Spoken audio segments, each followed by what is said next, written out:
आपसे भी नहीं हो पा रहा है टाइम मैनेज, सिर्फ 100 दिन बचे हैं आपके दिसंबर एग्जामिनेशन के लिए, और अगर आपको भी ऐसा लगता है कि आपसे पेपर 1 का और पेपर 2 का टाइम मैनेज नहीं हो रहा है, सिलेबस बहुत बड़ा है और नहीं समझ में आ रहा है कि कैसे डिकोड करें, तो आज मैं आप लोगों को एक ऐसी ट्रिक सिखा रही हूँ जो मेरे लिए बहुत काम करी थी। देखो, हमें ये समझना पड़ेगा कि जरूरी नहीं है कि अगर एक दिन के अंदर 3 सब्जेक्ट्स पढ़ रहे हैं हम, या 3 सब्जेक्ट्स पढ़ाए जा रहे हैं क्लासेस में, तो हम तीनों को एक साथ पढ़ सकें।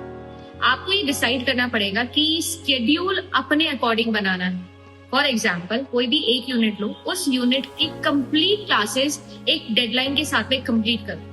जैसे मैं डेटाबेस मैनेजमेंट सिस्टम उठाती थी और 1 हफ्ते के अंदर कंप्लीट करती थी, नेटवर्किंग उठाती थी 5 दिन देती थी, खत्म करती थी।